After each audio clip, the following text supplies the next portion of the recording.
Okay, तो देखो antibiotic का ये हमारा पहला चैप्टर है, एंटी ट्यूबरकुलर ड्रग। ठीक है, तो एंटी ट्यूबरकुलर ड्रग नॉर्मली हमें पता है कि टीबी के लिए होता है। ठीक है, treating the tuberculosis means TB. Chronic granulomatous disease, तो ये ग्रेनुलोमेटस का मतलब हो गया डब्ल्यूबीसी से रिलेटेड डिसीज है। ठीक है, वाइट ब्लड सेल्स से रिलेटेड। ये मेनली दो मतलब जो मेन कॉज करने वाला बैक्टीरिया है वो है मायोबैक्टीरियम ट्यूबरकुलोसिस। ठीक है, बट दो और भी हैं जो ओकेजनली जिनके थ्रू टीबी हो जाता है, वो मायोबैक्टीरियम बोविस और मायोबैक्टीरियम अफ्रीकानम है। ओके, तो अभी हम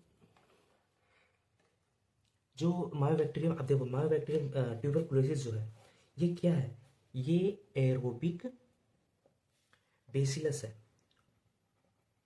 एरोबिक बेसिलस। ओके, और ये एक चीज इस, अब देखो एरोबिक बेसिलस है, ये एसिड और fast, acid and alcohol fast है, acid and alcohol fast bacteria है।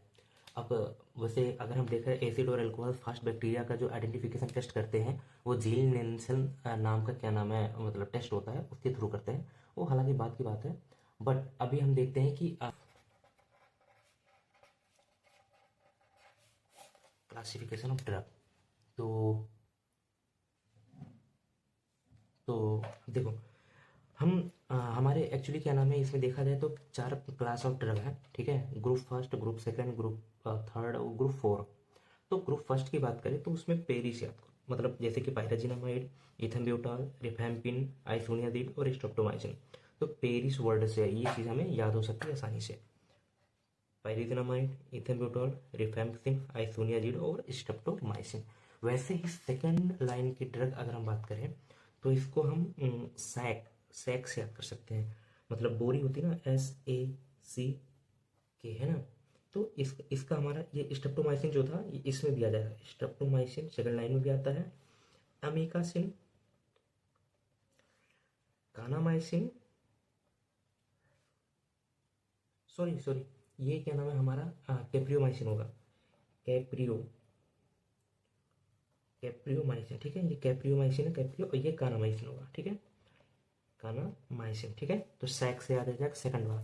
देखो एस से सेकंड और एस से सैक। ठीक है, वैसे ही सेम टू सेम आ जाओगा मैं थर्ड, ग्रुप थर्ड पे। ठीक है, ग्रुप ग्रुप थर्ड पे आ जाओ,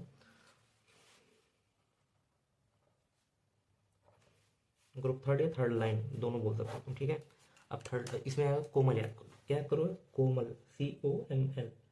ठीक है, तो इस पे आ जाएगा सिप्रोफ्लॉक्सेसिन, ओफ्लॉक्सेसिन, मोक्सीफ्लॉक्सेसिन और लिपोफ्लॉक्सेसिन। ठीक है, अभी आते हैं ग्रुप फोर पे। ठीक है, इधर यार लिखते हैं ग्रुप फोर। ग्रुप फोर ये हो जाता है हमारा, पहले आप क्या नाम है, केवल नाम देखो, साइक्लोसेरिन, सॉरी, साइक्लोसेरिन, इथियोनामाइड, प्रोथायोनामाइड, और हो जाता है टेरिजाइडोनोन, टेरिजाइडानोन, ये टेरिजाइडानोन पास, और रिफा ब्यूटिन है ना, रिफा ब्यूटिन। ओके, अभी इसमें कुछ मेन मतलब पॉइंट्स हैं जो हमें याद करने हैं। जैसे जो फर्स्ट लाइन ड्रग है, ठीक है, जो फर्स्ट लाइन ड्रग है ये हाईली इफेक्टिव होता है। ठीक है, इसको हम कैसे लिखते हैं, चलो इसको ऐसे कर देते हैं, highly effective, highly effective and सबसे मेन चीज़ जो है इसमें वो ये है कि सबके ये जो इसमें जो मेन ड्रग है ना ये बहुत इंपॉर्टेंट, ये सबसे मोस्टली यूज हो जाते हैं इसमें। ठीक है, अब सेकंड लाइन में अगर देखा जाए तो सेकंड लाइन में ये सारे के सारे इंजेक्टेबल होते हैं, ये इंजेक्टेबल होते हैं सारे के सारे। ठीक है, और जो ग्रुप थर्ड वाले हैं ये तो फ्लॉक्सेसिन वर्ड से आपको समझ में आ गया होगा कि ये कौन से क्लास के हैं, फ्लोरोक्विनोलोन के, ठीक है, फ्लोरोक्विनोलोन के ड्रग है, ठीक है। और ये ग्रुप 4 वाले जो है ये सारे के सारे ओरली यूज होते हैं, ठीक है, ओरल ड्रग। Okay okay. तो डायग्नोसिस टेस्ट के लिए हम डायग्नोसिस देखते हैं, तो उसके लिए हम ट्यूबरकुलिन स्किन टेस्ट करते हैं। पहले उसमें आता था हीप टेस्ट।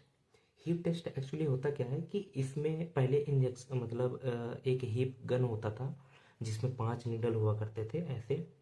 वो 5 नीडल के थ्रू स्किन में मारते थे, पंच करते थे।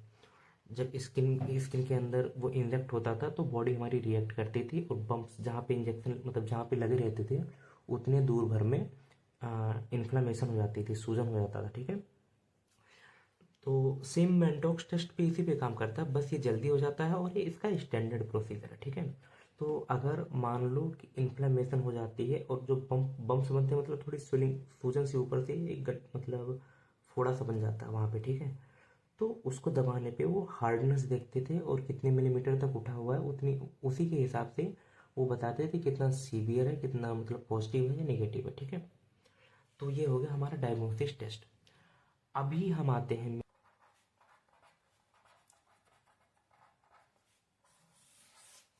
मैकेनिज्म ऑफ एक्शन पे आते हैं। तो मेन स्पेसिफिक स्पेसिफिक हमारे ड्रग हैं उन्हीं का, ठीक है। सो सबसे पहले हम आइसोनिया जिड का देखते हैं, ठीक है, आइसोनिया जिड का। अब आइसोनिया जिड जो होता है उसके वो इनहिबिट करता है हमारा actually inhibit mycolic acid synthesis, ठीक है। और माइकोलिक एसिड सिंथेसिस मतलब ये माइकोलिक एसिड जो है वो क्या काम करता था, वो सेल वॉल सिंथेसिस में काम आता है, सेल वॉल सिंथेसिस करते हैं, ठीक है। अभी देखो, अब जैसे हो गया हमारा मायोबैक्टीरियम मतलब सेल वॉल सिंथेसिस होगा आइसोनिया का। अब दूसरा आता है रिफैम डीएनए डीएनए डिपेंडेंट, बस इतना याद करो, आरएनए पॉलीमरेज, ठीक है। अब देखो इसको मतलब कंफ्यूजन ना हो इसलिए जैसे ये रिफैम्पिसिन आर से स्टार्ट हो रहा है तो आरएनए पॉलीमरेज के लिए याद करो, ठीक है, आरएनए पॉलीमरेज याद करो। अभी आते हैं हम नेक्स्ट पे इथेन ब्यूटाल पे, ठीक है।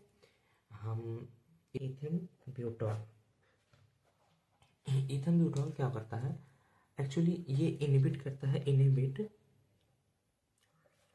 एराबिनो एराबिनो गैलेक्टेन सिंथेसिस, ठीक है। एराबिनोगैलेक्टेन एराबिनोगैलेक्टेन क्या होता था, ये भी वही चीज़ सेल वॉल सिंथेसिस के लिए रिस्पॉन्सिबल होता था, ठीक है, सेल वॉल सिंथेसिस के लिए रिस्पॉन्सिबल है। बट ये इनहिबिट एराबिनोगैलेक्टोन सिंथेसिस किसके कैसे, बाय इनहिबिटिंग एराबिनोसिल जो एंजाइम एराबिनोगैलेक्टेन बनाता है ना उसी को इनहिबिट कर दिया, एराबिनोसिल ट्रांसफेरेज एराबिनोसिल ट्रांसफेरेज एंजाइम को ही रोक दिया, तो जिसकी वजह से सेल वॉल की सिंथेसिस ही नहीं होगी, ठीक है। अभी आते हैं हमारा नेक्स्ट है पायरिजिनामाइड।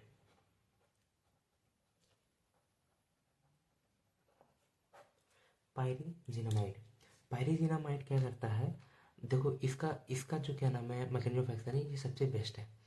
ये एक्चुअली क्या करता है, ये पायराजोनिक जब हम खाते हैं तो ये कन्वर्ट हो जाता है, कन्वर्टेड इनटू पायराजोनिक एसिड में। और पायराजोनिक एसिड क्या करता है,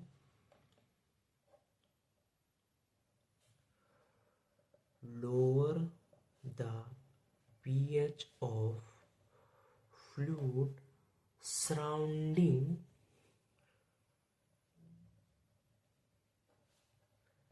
एम ट्यूबरकुलोसिस, मतलब जो एम ट्यूबरकुलोसिस के आसपास के लिक्विड है उनकी पीएच को कम कर देगा, and inhibit it's growth and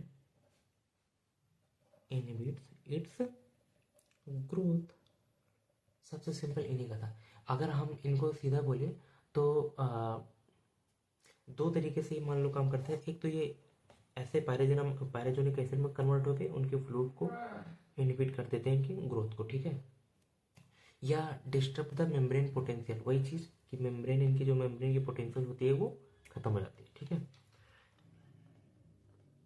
disturbed membrane potential, दोनों कॉन्सेप्ट याद रखना, ठीक है। लास्ट बचता है हमारा स्ट्रेप्टोमाइसिन, ठीक है, जो मेन है स्ट्रेप्टोमाइसिन। ये एक्चुअली करते क्या है, ये प्रोटीन सिंथेसिस को रोकते हैं, इनहिबिट प्रोटीन सिंथेसिस, वो भी 30S राइबोसोम्स, ठीक है, 30S राइबोसोम्स। इसको मतलब वो ठीक है ना, बाई एट 30 और सेल एट, सॉरी एट 50, है ना। तो ये एमिनोग्लाइकोसाइड में स्ट्रेप्टोमाइसिन आता है, ठीक है, एमिनोग्लाइकोसाइड वाले में स्ट्रेप्टोमाइसिन आता है, इसी वजह से इसको ऐसे याद होता है, ठीक है। तो प्रोटीन सिंथेसिस को इनहिबिट करती है, कुल मिला के ये मतलब प्रोटीन सिंथेसिस को इनहिबिट करता है इस सेल पे बाइंड करके, ठीक है। अभी नेक्स्ट कॉन्सेप्ट पे चलते हैं। देखो, हमने एंटी ट्यूबरकुलर ड्रग है क्या और उसको कॉज करने वाले जो बैक्टीरिया हैं वो, उनके क्लासिफिकेशन ऑफ ड्रग जो 4 क्लास में हैं, ठीक है। एक पहले में पेरिस, दूसरे में सैक, तीसरे में कोमल और चौथे में आप खुद याद कर लोगे, ठीक है। डायग्नोसिस करने के लिए हमने 2 टेस्ट करते थे, पहले हीप टेस्ट करते थे हीप गन के थ्रू और फिर मैंटॉक्स टेस्ट करने लगे, ठीक है। अब देखिए मैकेनिज्म ऑफ एक्शन देखते हैं। आइसोनियाजिड किस पे काम करता है, माइकोलिक एसिड सिंथेसिस को रोकता है। रिफैम्पसिन कैसे काम करता है, डीएनए डिपेंडेंट आरएनए पॉलीमरेज। इथेनब्यूटॉल एरेबिनोगैलेक्टेन को रोकता है।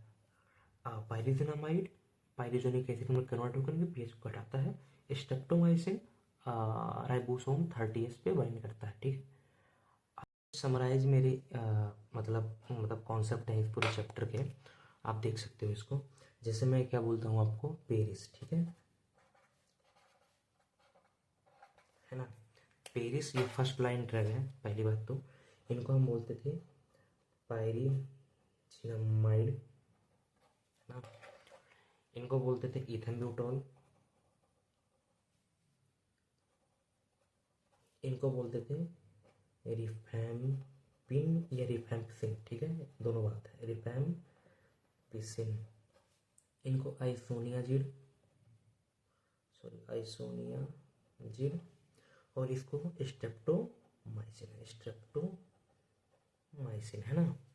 देखो इनको मतलब एक्चुअली क्या नाम है, एक टैग से मतलब दिखाते हैं, वर्ड से।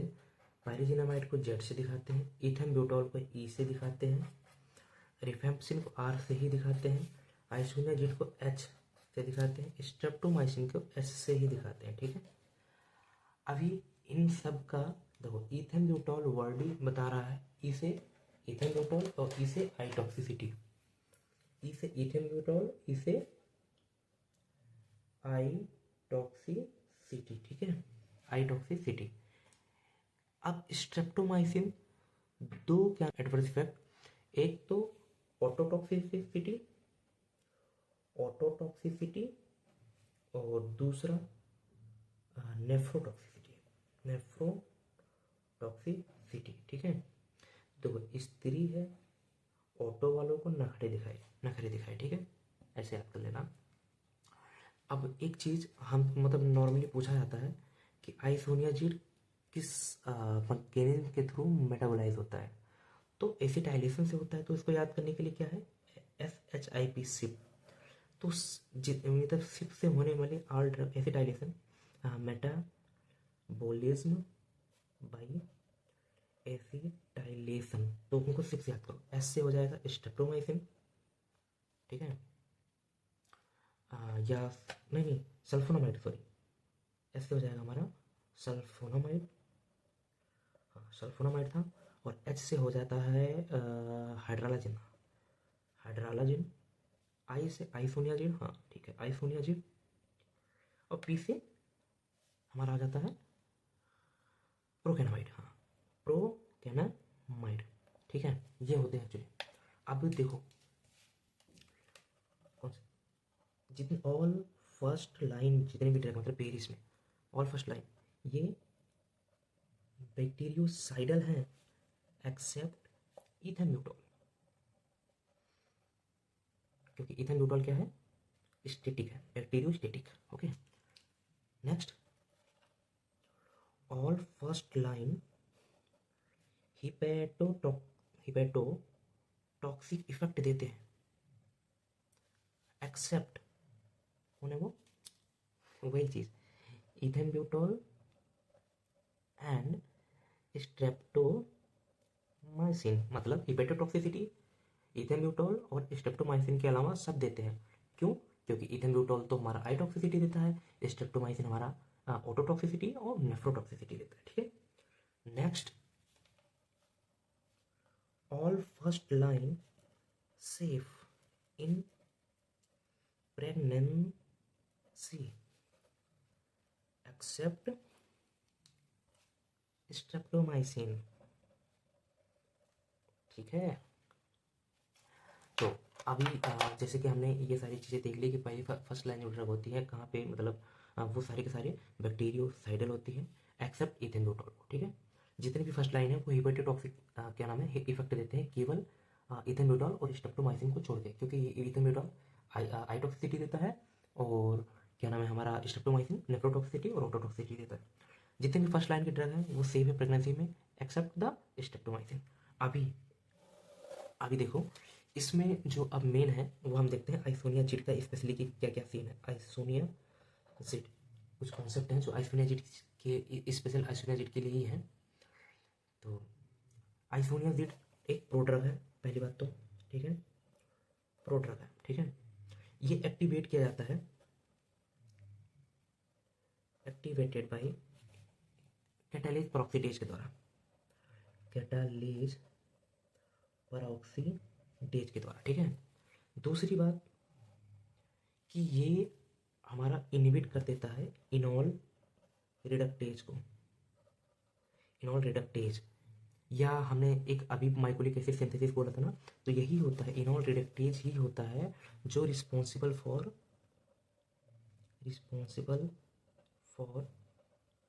माइकोलिक एसिड सिंथेसिस, ठीक है। अब देखो दोनों चीज़ पूछ सकता है वो, नॉर्मली ऐसे कुछ भी पूछ सकता है कि इनॉल रिडक्टेज का इनहिबिशन करता है या माइकोलिक एसिड सिंथेसिस करता है, ठीक है। तो दोनों आप कंफ्यूज मत होइएगा। इनॉल रिडक्टेज एंजाइम है जिसके थ्रू माइकोलिक एसिड बनता है और माइकोलिक एसिड रिस्पॉन्सिबल होता है सेल वॉल के सिंथेसिस के लिए।